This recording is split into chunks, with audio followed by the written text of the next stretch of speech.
Ano ka ba? Niluto ko yan na may pagmamahal, no? Hindi yan kasing cheap mo, okay? Umirap si Luna habang sinasagot ang mapanghusgang customer niya. Hindi niya akalain na talagang may gana pa ang mga taong manghusga sa kapwa nila na para bang wala silang inaasikasong sariling buhay. Baka naman kasi buhay ng ibang inaatupag, kaya hindi umaasenso. Masarap yan, kung ayaw mo umalis ka. Sigaw ng isang customer. Hindi ka naman kawalan, no?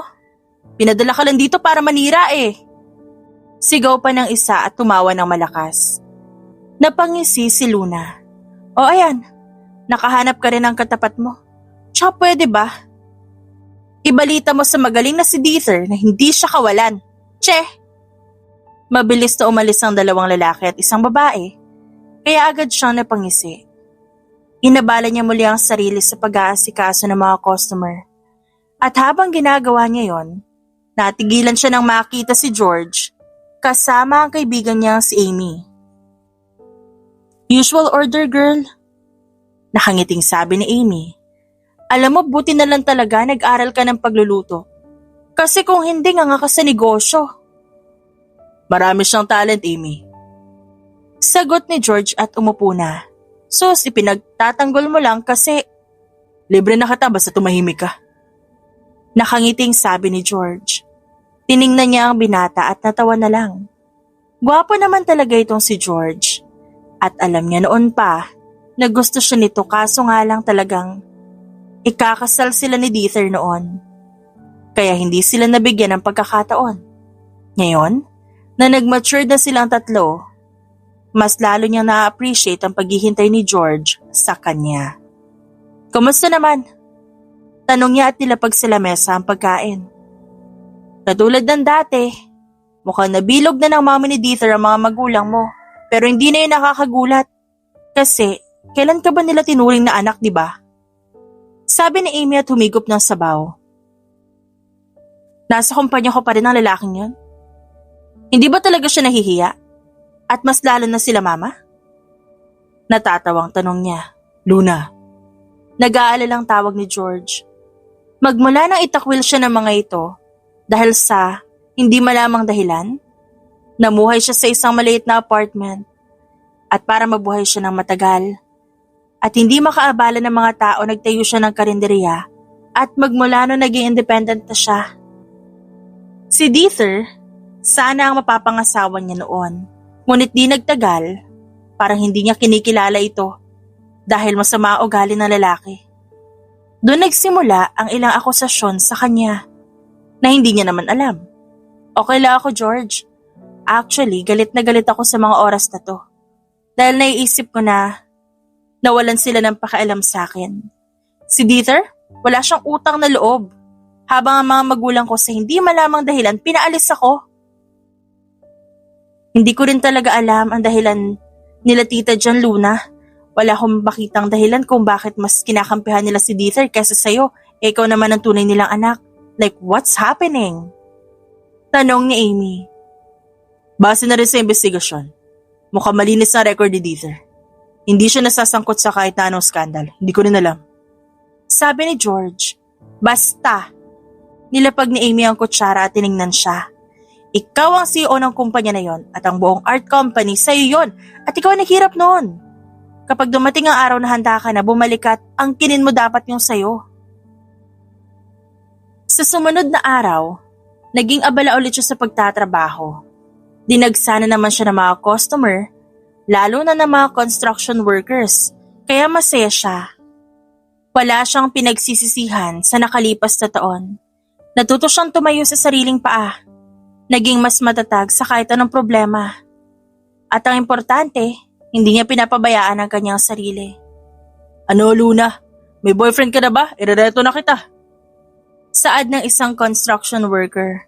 Naku, wala yan sa isip ko ah. Mas mabuti pa maging single ako, no? Nakangiting saad niya at nilapag ang baso. Maganda ka kaya? Ang dami-dami nagkakagusto sa'yo. Alam mo, minsan iniisip namin kung anak mayaman ka ba o talagang alagang-alaga mo lang yung katawan mo. Natawa siya at napailing. Maalaga lang ako sa katawan ko. Sige na, kumain na kayo. Habang inaabala niya ang sarili, nakita niya si George na nakakunot ang noo habang kumakain. Hindi niya napansin ang binata kaya marahan siyang lumapit at umupo sa tapat nito. Pero nagulat siya nang hindi siya nito pansinin. Dead ma? Ano meron? At ang sungit-sungit mo ngayon, George. May nanliligaw ba sa'yo? Sa mga lalaking yan? Tanong ni George at sumandal sa upuan para pagmasdan siya. Ha? Tiningnan niya ang mga kalalakihan bago nilingon muli si George. Sa ganda kong ito, expected naman na may manliligaw sa akin. Gusto mo mga ganun lalaki, Luna? You should have told me that you like construction workers. So I can apply for that job immediately. Nanlaki ang mata niya at di makapaniwala na napatingin sa binata. Nagsiselos ka ba, George? Hindi siya nito sinagot, dahilan para mapatitig siya sa gwapong mukha ng binata. Marami rin naman nagkakagusto dito, pero talagang kahit saang lupalop ito dalhin, siya ang bukang bibig nito kaya karamihan sa mga kakilala nila, alam na siya ang gusto ni George at wala nang iba pa. Di ko sila gusto, George. Mahinahong sabi niya. Talaga? Mas prefer mo na ang negosyante na katulad ko kaysa sa kanila? Alam mo, ang sungit mo. Mas mabuti pang kumain ka na lang, hindi yung susungitan mo ko. You know I like you, right? Tanong nito gamit ang seryosong mga mata. Luna, I'm very much serious about you. And you know that. Alam nating pareho yon. Kumain ka na at mag-aasikaso ako. Sabi niya at bahagyang tumawa. Yeah, right. I'm sorry. Ngumiti siya at agad na umalis. Alam niya na yon dati pa. At kung siyang tatanungin, mas gusto niya si George kaysa kay Dieter. Kaso nga lang, may kailangan pa siyang alamin tungkol sa pagkatao niya. Tanging ang mga magulang niya lang ang makakasagot nun. Bumuntong hininga siya at agad inasikaso ang mga orders na kailangang pagtuunan ng pansin. Tiningnan ni Luna ang malaking building na may initial pa na apelyido ng kanyang mga magulang at nawala ang hugis buwan na nagsisilbi ng palatandaan na siya ang CEO ng art company na ito. Huminga siya ng malalim at agad na pumasok, ngunit natigilan siya na harangin siya ng 3 guard. Sorry ma'am, bawal po kayong pumasok. Bakit hindi? Hindi niyo ba ako kilala? Ako ang CEO ng kumpanya na ito. May kailangan lang akong kausapin. Umiling ang isang gwardya. Pasensya na po ma'am. Mahigpit mong pinagbabawal na papasukin kayo dito. Napag-utusan lang po kami. Bumuntong hininga siya at umatras. Ilabas niyo ang CEO niyo kung ganon. Ako ang kakausap sa kanya kung bakit hindi ako pwede sa kumpanya ko. Hindi siya makapaniwala na kaya siyang harangin ng mga ito na para bang hindi na siyang may-ari ng kumpanya. Pinagtitinginan siya ng mga tao at may ibang empleyado na umiwas sila ng tingin sa takot na baka madamay ang mga ito. Huminga siya ng malalim at tiningnan ng gwardya na nakaharang sa kanya. Alam kong ginagawa niyo lang to dahil trabaho niyo at palalampasin ko ito, pero kapag nakabalik na ako sa kumpanya na ito at sa posisyon ko, I swear, tatanggalin ko kayo. Singhal niya dahil sa labis na galit. Pasensya na po talaga ma'am, napag-utusan lang. Yumuko ang isang gwardya. What's happening here? Umalingaw-ngaw ang boses ni Dieter. Napatingin siya sa lalaking kalalabas lang ng elevator. At kasama nito ang isang babaeng nakasuot ng maroon na dress. Ang iba nitong kasama, na natili sa likod, nakilala pa niya ang empleyado niya noon na nag-iwas din ng tingin. Hinawi niya gamit ang braso niya ang gwardya at kalmadong naglakad patungo kay Dieter. Kapal ng mukha mong maghari-harian sa sarili kong kumpanya. Saan ka kumukuha ng lakas ng loob para ang kininang hindi naman dapat sa'yo? Kalmadong tanong niya. Ano bang kinagagalit mo, Luna? Matagal nang nawala sa'yo ang kumpanya na ito. Magmula nang pirmahan ng magulang mo ang kontrata. Sino ba nagpalaki ng kumpanya na ito? Ako, di ba? Hindi ikaw ang nagpalago ng kumpanya na ito, kundi ako mismo. You know what? Hindi ka rin naman makikilala sa industriya na to, kundi lang dahil sa arranged marriage natin. Hindi ka rin naman relevant doon. Naging relevant ka lang dahil sa akin at sa kumpanyang ito. Shut up Mariing sabi ni Dieter. As long as I have this company, you don't belong here. Lahat ng gamit mo wala na rito. Lahat ng empleyado mo tumalikod na sa'yo. Ano pa bang maaasahan mo, Luna? Everyone turned their back against you. And from that, you're useless. Ngumiti siya. Hindi pinahalata na apektado siya sa mga sinabi nito. Don't worry, Dieter. Kapag nalaman ko ang lahat, babalik ako dito. Lahat kayo luluhod sa harapan ko. Kinaumagahan, nagsimula siyang mag-imbestiga. Ngunit na makababa siya ng kwarto, laking gulat niya nang makita si George na nangingialam sa kanyang kusina. Natigilan siya at napatitig sa likod nito. Dahil ito ang lalaking hindi kailanman umalis sa tabi niya. George! Nilingon siya nito at ngumisi. Gising ka na pala, kumain na tayo. You're here. Talagang gustong-gusto mo ako, no? Oo naman. Ayaw mo kasi sa akin dati, kasi nerd at payat ako. Ngayon may nagbago ba? Tanong nito habang pinagsisilbihan siya. Umirap siya dito at umiling. Wala pa din. Kumain ka na nga lang. Nakasimangot na sabi ng lalaki. Pero ang totoo, gumagaan ang pakiramdam niya sa tuwing nandyan si George. Alam niyang wala pa sa plano niya ang magmahal dahil kay Dieter. Pero nagbabaka sakali siyang matutunan niya ring mahalin si George. Sabay silang kumain at napag-usapan nila ang iba't ibang bagay. Napuno ng simpleng tawanan ang kanyang maliit na sala. Nag-iimbestiga kami ni Amy tungkol sa kumpanya mo, kaya huwag ka na mag-alala. Ang tanging gusto ko lang, mabawi yung pinaghirapan ko. Alam ko may parte sila mama at papa doon. Pero ang buong sistema, production at maging disenyo at sales, ako. Sana nga lang wala nangyaring sabuatan. Kasi talaga magagalit ako. Hinawakan ni George ang ulo niya at hinaplos ang kanyang buhok. Bumilis ang tibok ng puso niya at napalunok dahil sa masuyong haplos nito. Nagkatinginan silang dalawa at mabilis siyang umiwas ng tingin dahil hindi niya kaya. Basta ang mahalaga mabawi ko. Kung yayayain ba kita sa isang date, papayag ka ba? Date? Tumango si George at sumandal sa sofa. Gusto ko mag-date tayo, hanggang sa makalimutan mo si Dieter. Napanganga siya at di makapaniwala sa tapang ni George sa harapan niya. Ni minsan hindi ba ito kinabahan? O talagang makapalang ang mukha nito sa harapan niya? I want to date you, Luna. Gusto ko ipakita na deserving ako sa pagmamahal mo. At gusto ko iparamdam sa'yo na karapat-dapat ako. George, seryoso ka ba? Bakit, mukha bang hindi? Hindi naman ako nagmamadali, Luna. I'm still waiting for you. But if you let me date you, ipaparamdam ko sa'yo ang karapatan mo sa akin. Mas lalo atang bumilis ang tibok ng puso niya sa sinasabi ng lalaking ito. Take note. Seryosong-seryoso ang mukha nito habang nakatingin sa kanya. Napalunok siya at natawa dahil para na siyang mahihimatay sa kilig.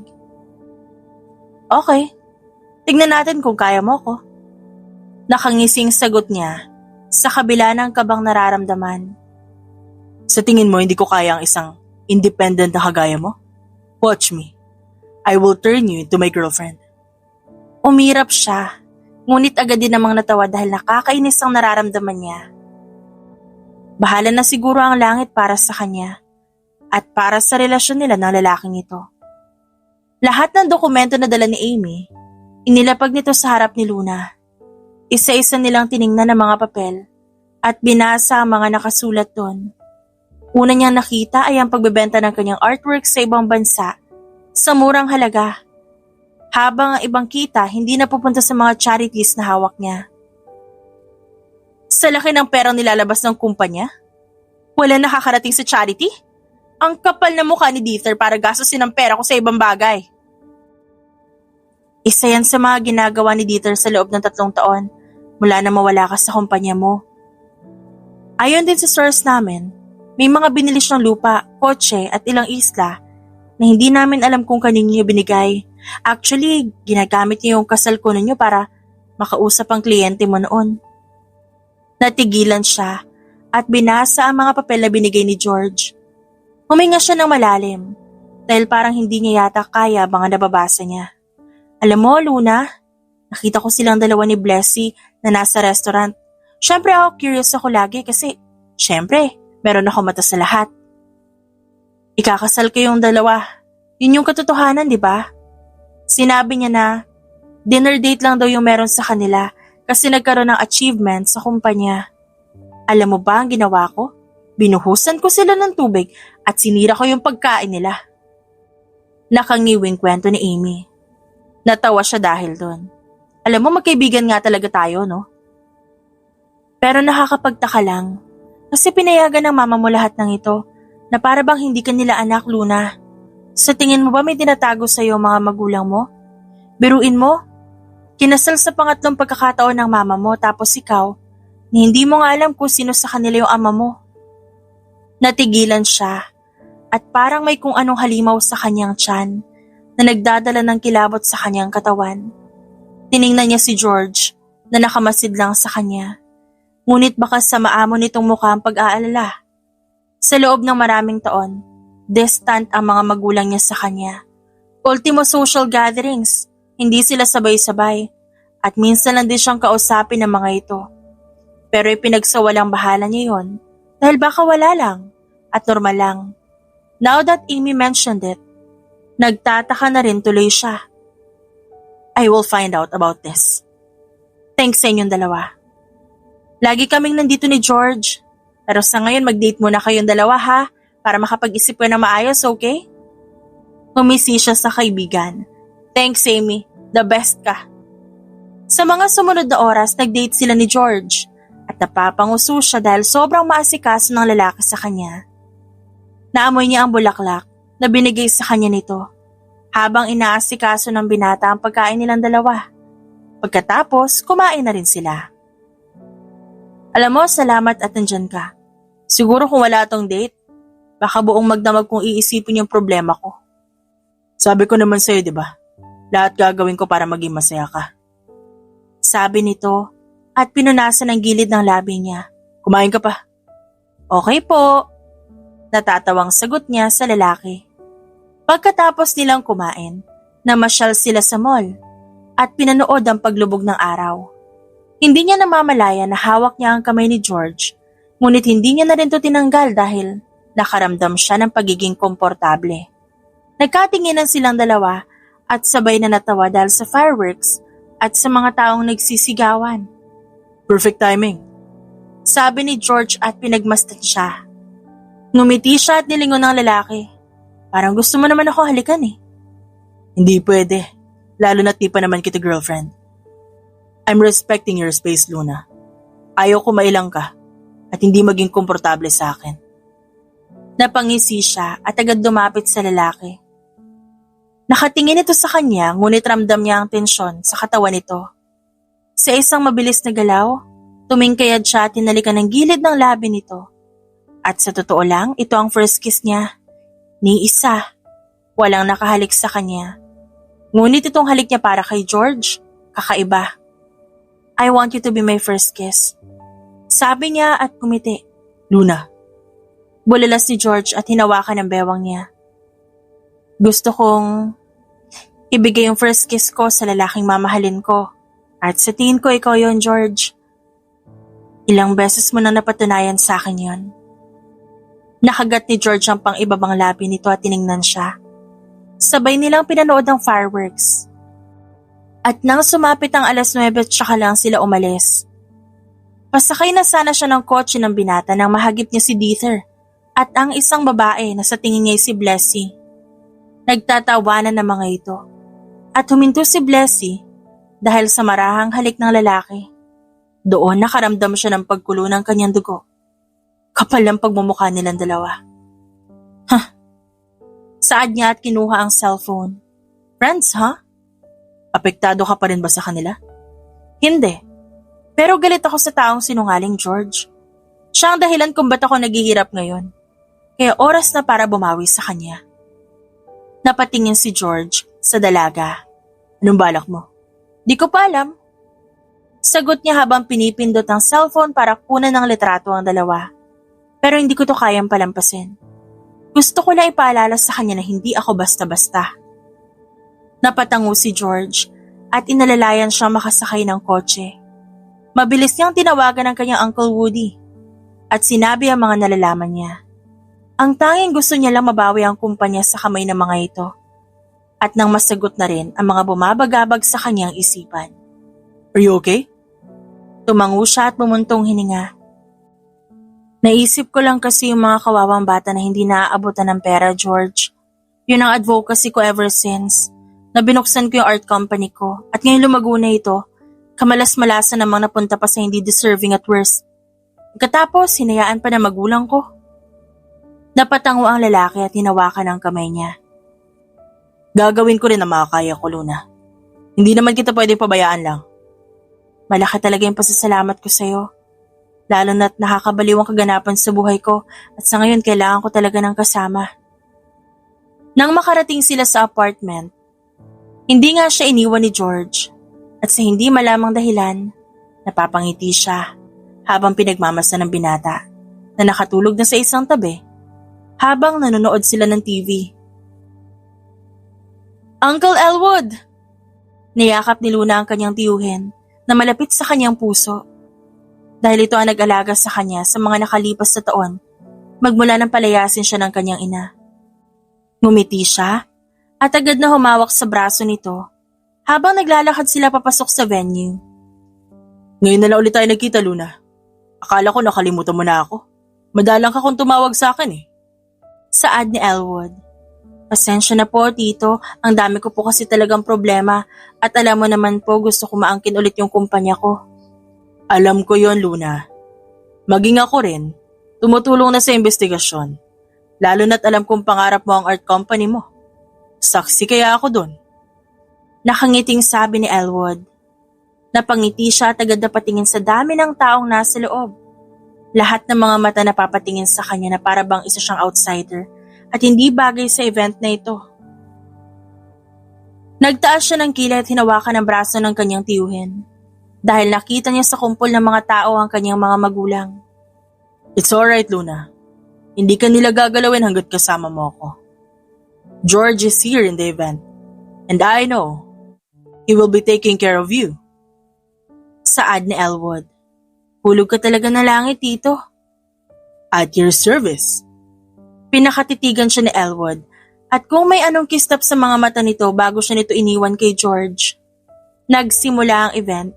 At nakita niya si Dieter na nagsasalita sa unahan. Nakita niya kung gaano kasaya ang kanyang ina habang nakikinig. Uminom siya ng wine at agad na napairap dahil sa mga taong hanggang ngayon utu-utu pa rin. Nagsimula ang pagsiserve ng mga pagkain sa kanila. At kumiti siya sa mga negosyante na nakilala siya.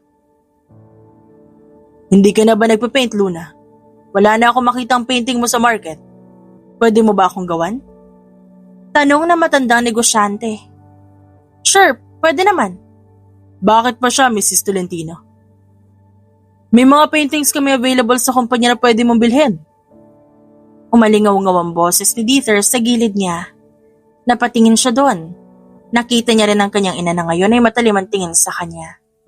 Minsan naiisip niya kung ano nga ba talaga ang dahilan kung ba't parang normal lang sa kanyang ina ang makita siyang nahihirapan. Sa pagkakaalam niya walang ina ang gustong mapag-isa ang anak. Walang ina ang kayang tiisin na nahihirapan ang kanilang anak. I love Luna's artwork, Dieter. Gusto ko ang paghahalo-halo niya ng mga kulay. At kuhang-kuha niya ang gusto ko. Actually, I'm her loyal customer, kaya hindi ko rin maintindihan kung ba't ikaw nakaupo sa opisina niya. Nakangiting sabi nito. Mr. and Mrs. Tolentino, ako na po ang humahawak sa kumpanya ni Luna bilang kasunduan sa pagitan ko at mga magulang niya. Isa pa, mapapangasawa ko naman siya at ako ang hahawak sa lahat ng meron ng asawa ko, hindi ba? Natawa naman siya. I'm sorry, Mr. and Mrs. Tolentino. Tinignan niya si Dieter. Wala ho akong asawa at kahit kailan. Hindi ko pinangarap na maging dependent sa mga taong hindi naman talaga forte ang pagiging painter.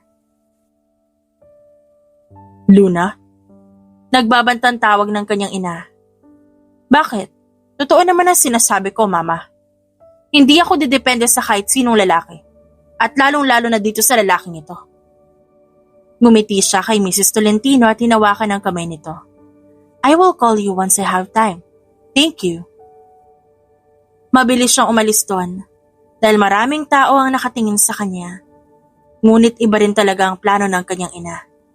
Dahil hinila siya nito sa braso at malakas na sinampal, dahilan para mapasinghap siya sa gulat. Napaatras siya at nanlaki ang kanyang mga mata. Habang nakatingin sa kanyang inang nangingilid ang luha sa mga mata. Wala kang utang na loob sa taong nagpalago ng kumpanya mo. Kung wala si Dieter, saan ka pupulutin? Pati ang basurang kumpanya mo, ha? Saan ka dadalhin ng pagiging artist mo kung wala siya? Basurang kumpanya na nakinabang ka, ganun ba, Mama? Ako ang may-ari ng kumpanya na yon. Ako lang may karapatang mamahala doon, hindi si Dieter. Bakit, Mama? Ba't mo nga ba ako pinalayas at tinanggalan ng karapatan sa sarili ko negosyo? Bakit si Tito Elwood ang kasama ko ngayon? Sunod-sunod na tanong niya. Huwag mo ko sinasagot na bata ka. Lahat ng sakripisyo ko para lang mapaganda ang pamilya ko. Si Dieter ang tumulong sa akin. Makasarili ka, Luna. Kaya bagay lang sa'yo na tanggalan ng karapatan dahil swail kang anak. Says the one who abandoned her child with baseless reason. Kung di mo gagawing asawa si Dieter, hindi ka na makakabalik sa mansyon kahit kailan mananatili ka. Who says he can marry Dieter? Umalingaw-ngaw ang boses ni George at isang mainit na palad ang yumapos sa bewang niya. May problema po ba sa asawa ko, Mrs. Samaniego? Nakita niya kung paano natigilan ng kanyang ina nang makita nito si George. Maging siya hindi rin inaasahan ang pagpapakita nito, pati ang paghawak nito sa kanyang bewang. Nagangat siya ng tingin sa lalaki. Ngunit seryoso ito nakatingin sa kanyang ina na nakarecover na mula sa pagkagulat. Tama ba ang narinig ko, Mr. Villanueva? Asawa mo ang anak ko? Sa pagkakaalam ko, wala ka pang asawa. I married her 3 years ago, ma'am. Pumunta kami dito sa social event para makakuha ng inspirasyon para maibalik ang kumpanya niya. Tinatanong ko rin kung may problema ba sa asawa ko. Dahil nakita ko ang ginawa mo. Akala niya noon, nakakatakot na, umagalit si George. Ngunit mas nakakatakot pala ito kapag kalmado, lalo na kapag may diin ang salitang binibitawan. Tinignan niya ang kanyang ina na ngayon, nakatingin sa kanya, kaya taas daw niya itong tinignan pabalik. Hindi nasabi sa kanya ni Luna na may asawa na pala siya. Ang alam ko ay si Dieter ang asawa niya at, Ma'am, inabandona mo si Luna 3 taon na nakalipas. Kaya wag na po kayong umasa na may malalaman pa kayo tungkol sa kanya. Napasinghap ang kanyang ina. Ngunit ngumiti lang siya at agad inayang umalis si George na hinalikan ang ulo niya habang naglalakad sila. Naglakad si Luna kasama si Elwood patungo sa labi ng kanyang kumpanya. Lahat ng tao nakatingin sa kanya. Nakita niya nagmamadaling umayos ng tayo ang ibang empleyado habang naglalakad sila. Anong ginagawa niyo dito? Tanong ni Dieter. Hindi na ako magpapaligoy-ligoy pa, Dieter. Gusto kong kunin ng kumpanya mula ngayong araw, pumayag ka man o hindi. Natawa si Dieter sa sinabi niya. Dear Luna, paano mo makukuha sa akin ang kumpanya na ipinasa ng magulang mo? Ngumiti siya at naglakad ng marahan. At nakita niya kung paano natigilan si Dieter habang nakatingin sa kanya. Ilang araw pagkatapos ng event, nagplano sila upang makabalik sila sa kumpanya. At ang tanging paraan lang na naisip niya, kunin ang loob ng dati niyang investors, kakilala, at ilang businessman at businesswoman na suportado sa kanya. Hindi ko alam kung paano, pero aayusin ko ang baluktot na nangyayari sa kumpanya na ito. Ibabalik ko ang dati kong empleyado. Ibabalik ko ang dati kong pamumuno. At papaalisin ko ang mga kagaya mong wala namang ambag sa kumpanya ko. Paano mo gagawin yun kung wala kang pera? Natatawang saad ni Dieter. Huwag mo akong pinagloloko, Luna. Aminin mo na kasi na hindi mo kaya at umaasa ka kay Sir Elwood at sa isa mo pang lalaki. Sige, tumawa ka pa. Pero baka gusto mong malaman ko sino ang tunay na umaangat ngayon. Natigilan si Dieter at nagtatakang napatingin sa kanya. Ngumisi siya at bumuntong hininga at napailing. Binili ni George ang 15% ng shares sa kumpanya ko. At si Tito Elwood, hindi lang siya basta sumusuporta. Dahil binili niya ang kalahati ng natitirang shares, hindi para sa sarili niya, kung hindi para maupo si George bilang Chief Operating Officer. Ano? Paano mo nabili ang shares kung? Kung wala akong pera, alam ko yan na sasabihin mo pero handa ako para dyan, Dieter. Nakita niya kung paano napalunok ang lalaki. At siya naman nag-e-enjoy habang pinapanood ang reaksyon nito. Hindi ako nag-iisa, Dieter. May mga taong naniniwala pa rin sa kakayahan ko. Si George, si Tito Elwood. Hindi sila basta nag-invest dahil pinagkatiwalaan nila ako. At hindi lang pera ang puhunan dito. Tiwala, paninindigan at plano. Bagay na wala ka at ang mga magulang ko. What the hell, Luna? You can't do this to me! Sigaw ni Dieter. Habang abala ka sa pag-aakala na wala na akong silbi, hindi mo alam na tahimik kaming gumagalaw. Ngayon may boses na ako sa board at may posisyon na rin si George sa kumpanya ko. At ikaw? Malapit ka nang mawala ng boses sa kumpanyang pinagkait mo sa akin. Sunod-sunod na pumasok ang mga tauhan ni George kasama ang ilan nitong gamit. Kasama ni George ang team niya para bawiin ang disenyo at gumawa ulit ng panibago. Gulat na gulat ang kanyang magulang, nakararating lang. Ngunit determinado siyang maibalik ang dating kaayusan ng kumpanya. Ano nangyayari dito, Elwood? Gulat na tanong ng kanyang ina. Gustong mabawi ng anak mo ang pinaghirapan niya. Kaya sinasamahan ko siyang maabot yon. At hinayaan mo? Pinagbigyan mo ang batang yan? Sinabi ko na diba? Hanggat hindi niya napapangasawa si Dieter, hindi siya. Hayaan mong si Luna magdesisyon at hindi ikaw. Sinisira mo ang pangarap niya. At alam mo, sa totoo lang tama lang na inabandonan mo siya. At napunta siya sa pangangalaga ko. Nangunot ang noo niya habang nakatingin sa tiyuhin niya na mariin at matalim ang tingin sa kanyang ina. Kitang-kita niya ang pag-atras ng kanyang ina at ang paglunok nito habang nakatingin sa tiyuhin niya. Hinayaan kita sa mga desisyon mo kay Luna. Pero ngayong wala ka ng karapatan pa sa kanya. Ako ang mag-aasikaso ng kalat mo sa kumpanyang ito na sa ganon, makuha ni Luna ang pangarap na pinagkait mo sa kanya noon pa. Singhal ni Elwood. Sa hindi malamang dahilan ng ngilid ang luha sa kanyang mga mata. At naisip niya na sana ang tiyuhin niya na lang ang naging ama niya. Iniisip niya na sana na nirahan na siya dito nung inalok siya nito pero dahil mahal niya ang kanyang ina, hindi niya ito iniwan. Bahala ka sa buhay mo. Pareho kayo ni Luna, mga matitigas ang ulo. Talagang ako ang bahala sa kanya. At huwag ka mag-alala. Masyado pa ako mabait para pagbuhatan ka ng kamay dahil sa ginawa mo kay Luna. Naging magulo ang kumpanya sa mga sumunod na oras. Inabot na sila ng gabi sa pag-aasikaso hanggang sa matapos. Napangiti siya nang makita si George. Sa sarili nitong opisina, yumakap siya dito at humalik sa pisngi nito habang nakaupo siya sa mga hita nito. Salamat sa tulong mo, George. Ayaw ko sanang tanggapin yung alok mo. Kaso nabili mo na pala yung shares sa kumpanya ko. Ibig sabihin, parang isa ka na rin sa may-ari ng mga art ng kumpanya ko. Sinabi ko naman sa'yo, lahat gagawin ko para dito. Pangarap mo ito noon pa man. At saksi ako sa paghihirap mo para lamang lumago ito at makilala ng mga tao. I don't know how many times I say thank you to you pero humiwalay siya at tinalikan ng labi nito. I just love to kiss you now. Nagkatinginan silang dalawa at nang matapos ang mabilis na halik, hinalikan ulit siya ng lalaki na tila ba uhaw na uhaw sila sa isa't isa.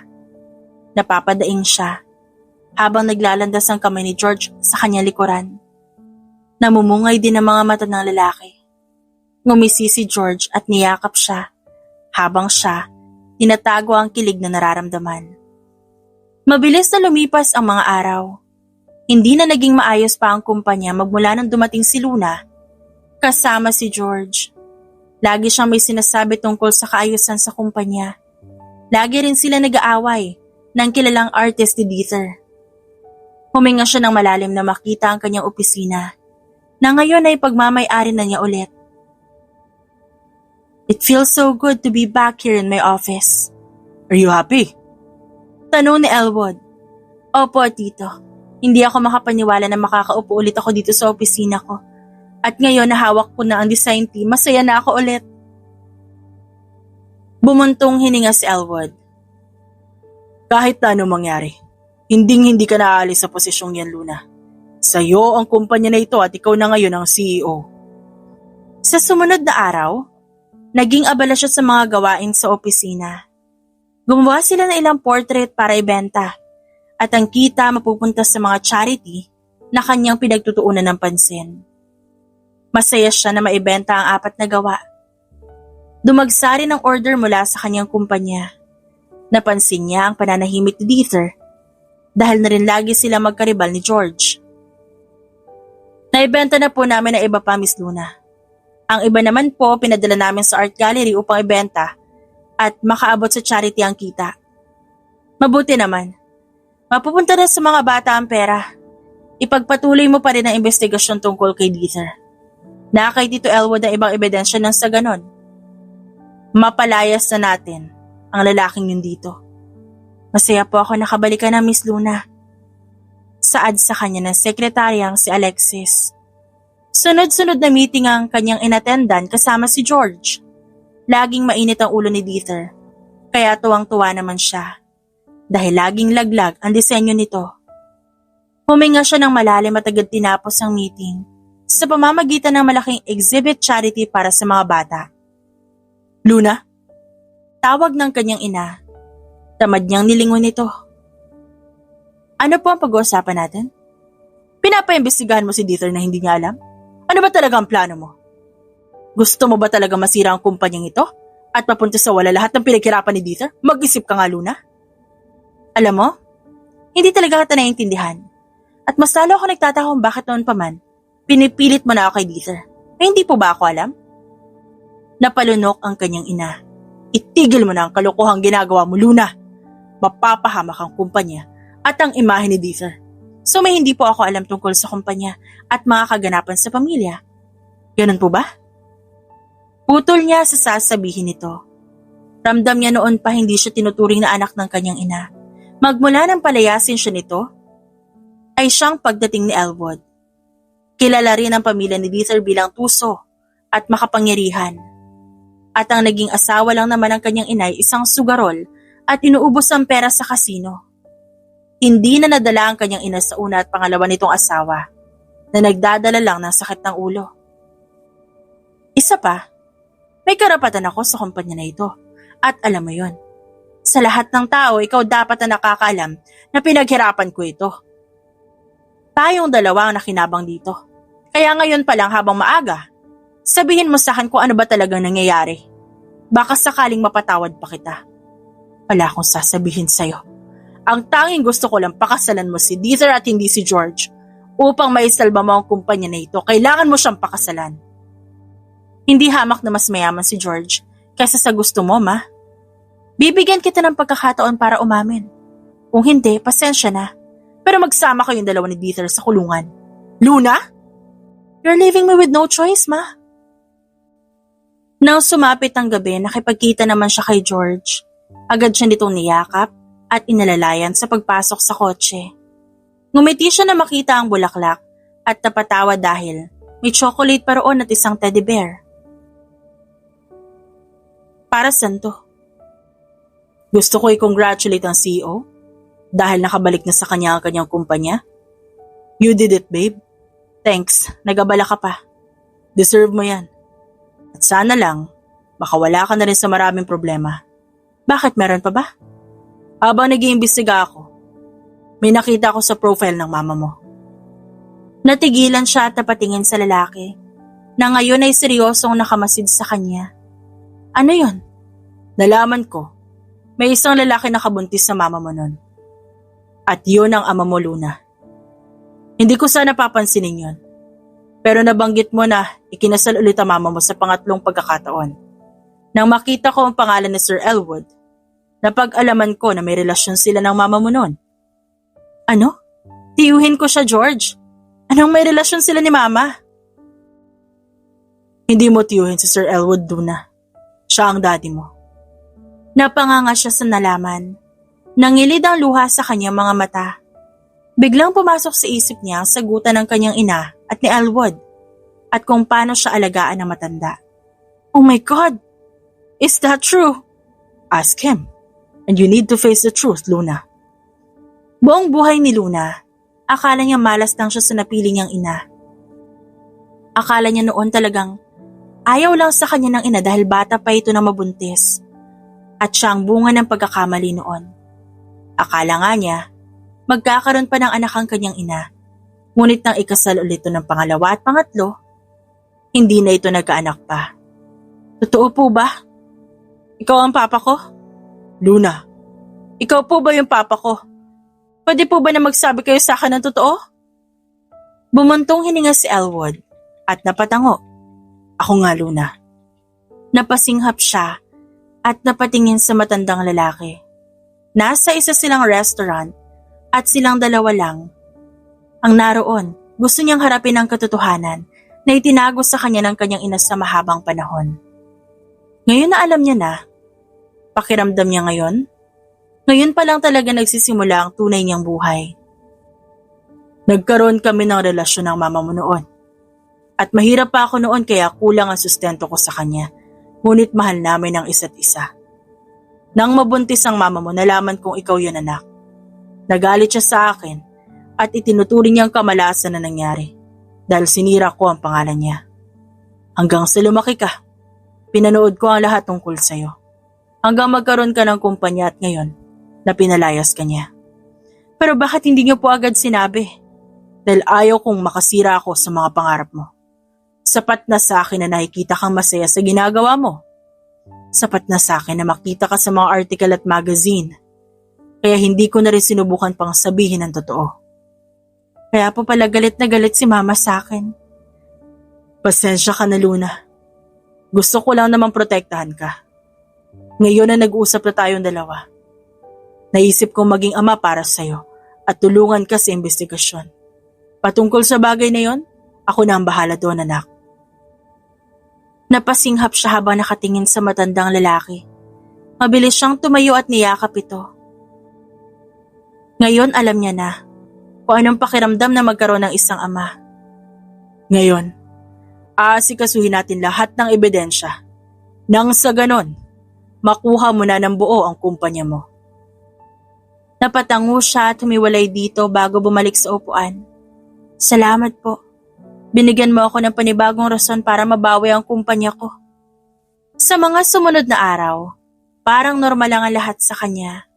Nang makita niya si Dieter, taas noo siyang naglakad at di pinansin ng lalaki kahit pakasama nito si Blessy na nakataas ang kilay sa kanya. Pagdating sa opisina, inabot agad ni Amy ang dokumento na naglalaman ng mga ebidensya. Handa ka na ba para sa isang malaking pasabog? Natatawang tanong ni Amy sa kanya. Handang-handa na ako. Sigurado ako magsisisi ang mama mo. Sa pakikipagtulungan niya, natigilan silang dalawa sa pag-uusap nang makita ang kanyang ina na pumasok sa opisina. Nangunot ang noo niya nang makitang bahagyang natataranta ang mukha nito. Ngunit nanatili itong kalmado nang lumapit sa kanya. Ma, anong ginagawa mo dito? Si Dieter. Ano meron kay Dieter? Napapikit ang kanyang ina at bumuntong hininga. Nakipagkasundo siya sa akin tungkol sa iyo at sa kumpanya na ito. Kung di ako papayag, papatayin niya ako at ikaw.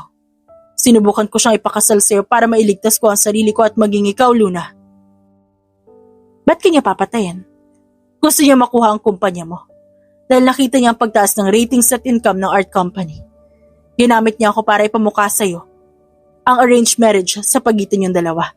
At kung hindi ko yun susundin, malalagay sa panganib ang buhay ko at ang buhay mo. Kaya naisip kong gawin ang plano ko at yun ay itulak ka sa lalaking yun. Na siyang pagkakamali ko. Dahil parang mas lumala pa ang kagustuhan niyang maangkin ang kumpanyang ito. Tiningnan niya si Amy na nasa gilid. Hindi niya alam kung maniniwala ba siya sa kanyang ina o isa na naman itong patibong na kailangan niyang mahulog. Kahit ngayon lang maniwala ka sa akin, Luna. Masamang tao si Dieter. Tuso at may masamang budhi. Gusto ka niya pero mas gusto niya ang kumpanya kaya ginamit niya ako. Ba't ngayon mo lang to sinabi? Natakot ako, Luna. Natakot ako sa pwedeng mangyari sa buhay ko. Kaya naman sumunod ako sa kanya. Sinunod ko lahat ng gusto niya at ang balik noon ay ang pagkasira mo. Hindi ka nakikinig sa akin noon pa man, Luna. Kaya mas mabuting sabihin na lang din sa iyo ang katotohanan. Napatingin siya sa labas ng opisina nang makita si George na seryosong nakamasid sa kanya at sa kanyang ina. Kabado siya sa nangyayari. Ngunit alam niya kung kailan nagsisinungaling ang ina o hindi. It's true. Dieter used your mother against you. Nagulat siya sa narinig. Bakit? Dahil alam niyang galit siya sa'yo. Ngayon hawak na natin ang ebidensya. Kailangan na natin siyang palayasin sa kumpanyang ito. Napatingin siya sa lahat ng tao sa kanyang opisina. At sa dokumento na nasa lamesa niya, tiningnan niya ang kanyang ina. At sa kauna-unahang pagkakataon, tumango ito sa kanya at ngumiti ng maliit. Napatingin siya sa labas at nakita si Elwood. Kasama ang mga kalalakihang nakasuot ng itim na polo t-shirt at itim na salamin. We're ready. Habang maaga pa, Luna, kailangan na nating lutasin ang problema na bumalik na sa kaayusan ng lahat. Sabi ni Amy sa kanya. Napatango siya at seryosong napatingin sa mga dokumentong nakalatag sa kanyang mesa. Are you guys enjoying the night? Ngumiti si Luna nang pumasok siya sa meeting room ng kanyang kumpanya, kung saan naabutan niya nagkakasiyahan sa mahabang lamesa ang mga negosyante habang hawak ng mga ito ang wine glass. Anong ginagawa mo dito, Luna? Tanong ni Dieter. Masama bang bumisita dito sa meeting room ko? May namiss ba akong topic, Dieter? Tiningnan niya ang mga negosyante na ngayon nakamasid sa kanya. Ngumiti siya at tumango sa mga kakilala na hindi sang-ayon sa pamumuno ni Dieter, habang ang iba naman ay korap na businessman na nirecruit ng lalaki. Umalis ka na, Luna. May mga kailangan pa kaming pag-usapan na walang kinalaman sa'yo. Di ako aalis dito hanggat di ko sinasabi sa inyo ang mga nalaman ko. Ba't hindi natin simulan ngayon? Tumayo si Amy at agad binigay sa kanya ang dokumento na naglalaman ng mga ebidensya na may kinalaman kay Dieter. Ngumisi siya at nakita ang pagpasok ni Alexis dala ang laptop nito at agad nilang sinimulan ang kanilang plano. So you know, ako ang may-ari ng kumpanyang ito. Ako ang nag-iisang CEO ng kumpanya na inagaw lang sa akin ni Dieter. Ngayon, handa na akong bawiin ulit ang mga bagay na dapat sa akin naman talaga nung una pa lang. Una, ang perang nabawas sa kumpanya ko na ginamit lang ni Dieter upang bumili ng ilang assets at properties na wala namang kwenta. Ano ba sinasabi mo, Luna? Pangalawa, ang pagkakaroon ng ibang karelasyon habang nasa loob siya ng isang arranged marriage setup, naming dalawa. Who's her again? Oh, si Blessy Mondragon. Isang kilalang modelo at artista na ngayon na kumakapit sa magnanakaw na CEO na to. Pangatlo, napabayaan ni Dieter ang charity ko dahil lang sa lahat ng perang nalilikom niya sa kumpanya, ginagamit niya pang kasino at sa pagpapatayo ng sarili niyang kumpanya. Natahimik ang mga nakaupo sa lamesa. Ngumiti siya at nakita kung gano'n namutla si Dieter habang nakaupo sa dulong kabisera. Nilipat niya ang presentation at mabilis niyang sinabi ang mga nalalaman. He also used my mother. Pinagtangkaan niya ang buhay ng aking ina para magawa niya ang plano niya. Pinagtangkaan niya ang buhay ni Mama para makuha ang kumpanya ko dahil ito ang nakikita niyang threat sa pamilya niya. Luna, stop it! Huwag kayo makinig sa sinasabi niya, hindi totoo yan. Ako ang nagkusap para tulungan ang kumpanya mo na lumago. Ako ang tumulong sa inyo. No, Dieter. Hindi ka tumulong. Tumulong ka lang sa pagpapalabas ng pera kasama ang pamilya mo. Ngayon na nalaman na nila ang katotohanan. Deserve mo pa rin bang maging CEO ng kumpanya ko? Wala kang utang na loob. Lahat ginawa ko sa kumpanya na ito. Kaya ano sinasabi mo? Saad ni Dieter at tumawa pa. Huwag kayo makinig sa kanya. Gusto niya lang maging sentro ng atensyon. Ako pa rin. Wait. Hinawakan ni Luna ang kanyang tenga, kung saan nandoon ang earpiece sa suot niya kanina pa. George? Narinig ba ng media lahat ng sinabi ko? Nanlaki ang mga mata ni Dieter at agad lumipat ang presentation at doon nila nakita ang media na nakaupo sa lobby ng kumpanya. at tahimik na nakikinig sa usapan nila. Ngumiti siya at nakitang napatayo si Dieter at kitang-kita sa malaking screen sa labi ang mukha nito. "Patayin mo yan!" sigaw ni Dieter sa kanya. "Alam na ng lahat ng tao ang krimen na nagawa mo sa kumpanya ko. Ngayon ang tanging gusto ko lang magbayad ka sa lahat ng kasalanan mo sa akin. Ngayon, ito na ang huling pagkakataon na makikita kita dito Walang hiya kayo, cunning witch!" "Hala ka, Dieter. Baka marinig ka ng mga tao sa labi ng kumpanya. Bad image for you." Sunod-sunod na pumasok ang mga tauhan ng kanyang ama kasama ang tauhan ni George. Mabilis nilang dinakip si Dieter. Napilit siyang inaabot ngunit kumaway lang siya at ngumiti dito habang kinakalad ka ng lalaki palabas. Kumaway ulit siya at tiningnan ng mga negosyante. Nakalmado lang na nakaupo. Hindi lang si Dieter ang kailangan na managot, kundi kayo rin. "Guards!" "Yes, ma'am." Sabay-sabay na sigaw ng mga tauhan ni George. "Ano? Wala kaming kasalanan." Sigaw na isang corrupt na businessman. "Actually, marami. Look, nakikita kayo ng media. Nakakahiya. I know for sure, nakikita din kayo ng pamilya nyo ngayon. Bitiwan mo kami." Lumabas siya at agad sumama sa mga tauhan ng kanyang ama. Sumakay sila sa elevator. Pumunta sa ground floor. Lahat ng media nandun na makalabas silang lahat. Sunod-sunod ang pag-click ng camera, lalong-lalo na kay Dieter, na pilit tinatakpan ng kanyang muka. Hinanap niya si Blessy na kasama ang manager nito, na hinahabol din ng media kaya tumawa siya. "Good job. Galing ng plano mo. And honestly, hindi ko magagawa to kundi dahil sa inyo. Ngayon, sa'yo na ng buong-buo ang kumpanya mo. Magbabayad ang may kasalanan sa kumpanya mo." Tiningnan niya si Dieter kasama ang media. Pilit itong hinahawi ang mga tao na hindi natitinag. Napabuntong hininga siya at napatingin sa kanyang amang si Elwood.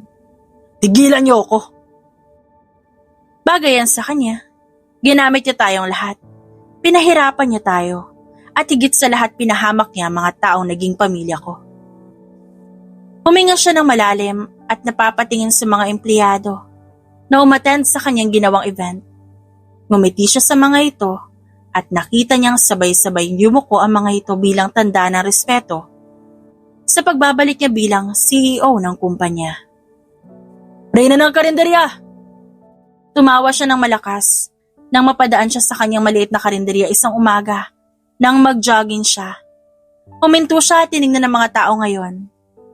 Nakangiting nakatingin sa kanya. "Kumusta naman po kayo dito? Masarap ba yung pagkain?" "Walang kupas, Luna." Nakangiting sigaw ng isang lalaking customer. Ngumisi siya dito at tumango. Siyempre naman. Mabilis siya nakipagkasiyahan sa mga ito. Bago siya umalis at nagtungo sa bahay ni George. Pagkapasok niya, nakita niya ang kanyang inang nakikipagtawanan sa lalaki sa sala kasama si Elwood.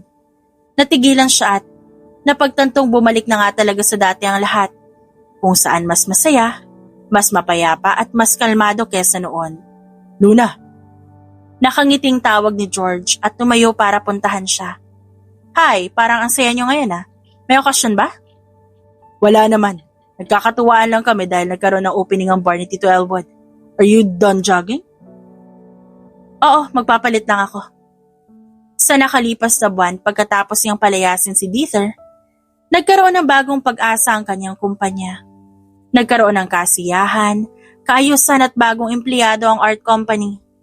Hindi niya inaasahan na magiging makabuluhan ang ginawa niya, lalo na't wala na silang problema sa kumpanya. "George told me that he wants to marry you sooner. Engaged na kayong dalawa so kailan mo balak?"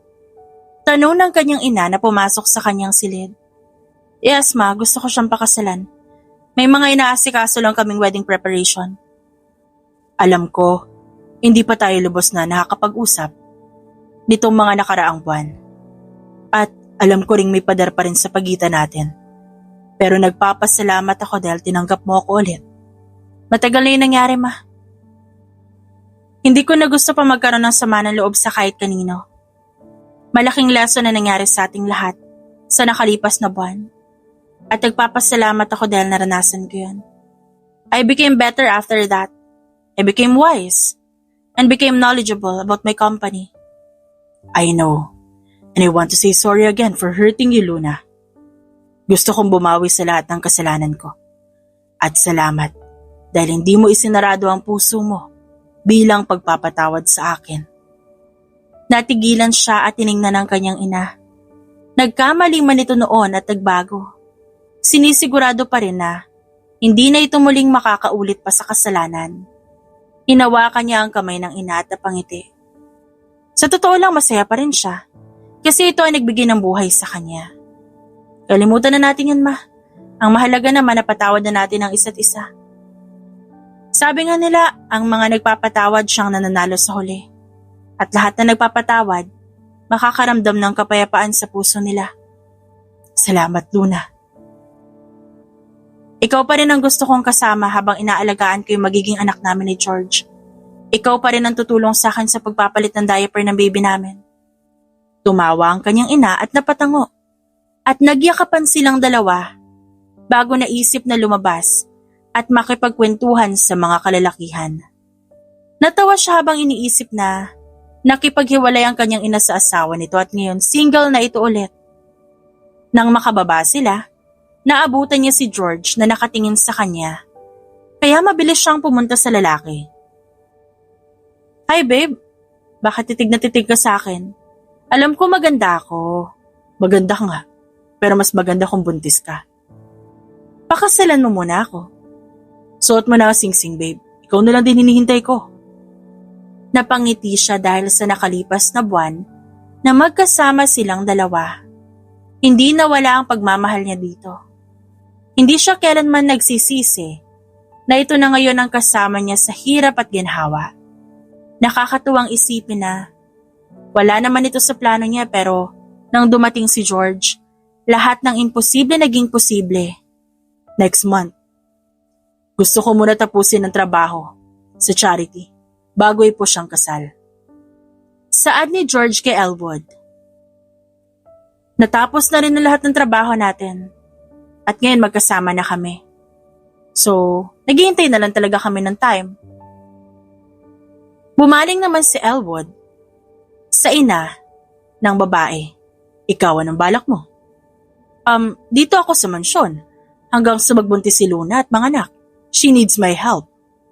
You can sleep in my house? May guest room doon? Natikom niya ang kanyang bibig habang nakatingin sa kanyang mga magulang. Tiningnan niya si George na tinakpan ang mga mata niya, dahilan para magtawanan silang dalawa, dahil nakita nilang namumula ang pisngi ng kanyang ina. Gusto niyo po ba ng privacy? Tinanggal ni George ang kamay nito sa mata niya. No, I mean, okay na magkakasama tayong apat. Choosy pa kayong dalawa. Maiwan na namin kayo at baka kailangan niyo ng alone time na kayo lang. Lumabas sila ni George at tinignan ng magandang garden na pinasadya ng lalaki para sa kanya dahil hilig niya ang mga bulaklak. Ngumiti siya at sumandal sa dibdib ni George na nakayakap sa kanya mula sa likuran. I love you, Luna. I love you too, George. Masayang-masaya ako. Dahil nakilala kita at siguro nga, iba ang plano ng tadhana sa ating dalawa. Ito ang plano niya para sa atin. Ang ikasal tayong dalawa at bumuo ng pamilya sa bahay na ito. Kinarga ni Luna ang kanyang 3 taong gulang na anak na babae. Narinig niya ang malakas nitong pagtawa dahil sa kanyang asawa. Umagang-umaga ito ang bungad sa kanilang pamilya, ang family bonding kasama ang kanilang anak. Bungis-ngis talaga ng anak natin, no? True, ang hilig niyang tumawa ng malakas, lalo na't kapag ikaw ang kaharap. Pagdating sa akin ang maldita. Tumawa lang si George at inalalayan sila patungo sa malaking duyan na ginawa nito para sa kanilang dalawa ng kanyang anak. Umupo sila doon at agad niyang nilapag si Amanda sa tabi. Amanda, careful anak. She likes playing with pillows, kaya laging basa ang una natin dahil sa kanya. Ilang taon nang nakalipas magmula ng mga anak siya, sa kanila nag-iisang anak na si Amanda. Hindi siya kailanman nahirapan sa pagpapalaki dito dahil gusto niya maging hands-on sa kanilang anak. Nanirahan siya sa bahay ni George at nagsilbi na rin itong tahimik na tahanan at payapang bahay sa nakalipas na taon. Maraming nangyari at kabilang na doon ang pagkakakulong kay Dieter, kasama ang mga negosyanteng kasabwat nito dahil sa sinampan nilang patong-patong na kaso. Mag-asikaso ka na, ako nang bahala dito kay Amanda. Ngumiti siya at tumango sa asawa. Tumawa ng malakas si George dahil kinindatan siya nito. Kung di matitigilan yan, baka masundan na agad si Amanda. Ilang taon nang lumipas, patuloy ang paglago ng kanyang kumpanya. Bumalik ang mataas itong sale, magandang outcome at income, nagkasundo rin ang kanyang mga magulang at nagkaroon ng malalim na pagkakaintindihan ng mga ito. Ngunit nanatili ang pagkakaibigan nila dahil ayaw nila ikasal sa isa't isa. Palaging natutuwa ang kanyang ina kapag nakikita si Amanda. At kung ano-ano pang binibili nito para sa apo. Nagkaroon ng malalim na pag-uusap sila ng kanyang ina sa mga nagdaang taon. Pinatawad niya na ito ng tuluyan at binigyan ng pagkakataon upang magpakaina sa kanya at maging lola sa kanyang anak. Nandito na pala kayo mag-asawa, kumain na ba kayo? Nasa si Amanda. Hawak ni mama ang anak ko pa. Mabuti naman at hindi na ubos ang pera mo sa kakabili ng gusto niya. Hayaan mo na ang mama mo sa mga gusto niya. Ako ang nagbibigay, hindi naman ikaw. Nagkasiyahan sila sa gabing yon. Inilabas nila ang iba't ibang klase ng wine at mamahaling pagkain. Pinanood niya ang kanyang asawang makipagtawanan sa mga kaibigan nito na napadaan sa kanilang lamesa. Pupunta dala ako doon, kailangan ako ng asawa ko. No, you can go. Ako nang bahala kay Amanda. No babe, dito lang ako. Sa totoo lang, napakaswerte niya kay George. Malaki ang tulong nito sa kanya sa pagpapalaki ng kanilang anak. Isang tawag niya lang sa asawa tungkol sa problema, kay Amanda, mabilis itong iniiwan ng gawain. Babe, thank you for bringing Amanda into our world. Siyempre naman, swerte kaya sa atin si Amanda at ganon din tayo sa kanya. Sa loob ng maraming taon, ito lang ang kaisa-isang hiling ko. Ang makasama ka at bumuo ng pamilya kasama ka. Tinupad mo yan, Luna, at masaya ako doon. Napagtanto niya, hindi naging madali ang kanyang buhay. Hindi naging madali ang proseso ng paggaling niya sa mga nararamdaman. At ang proseso ng pagpapatawad, pero dahil nandyan si George, natutunan niyang magpakumbaba. Natutunan niyang hindi man maging madali ang buhay, pero masaya siyang kasama ito. Babe, swerte din kami ni Amanda sa'yo. I couldn't imagine life without you and our daughter, babe. Me too. I can't imagine life without you. Ikaw ang pinakamasayang parte ng buhay ko, George. Napangiti siya dahil lumipas man ang maraming taon at magkaroon man sila ng problema, hindi pa rin mawawala ang pagmamahal nila sa isa't isa. Isang patunay, si Amanda sa kanilang pagmamahalan. Napangiti siya dahil inaamin niyang sinukuan niya ang buhay noon. Pero dahil kay George, natutunan niya sumubok ulit at maghintay ng tamang pagkakataon. The end.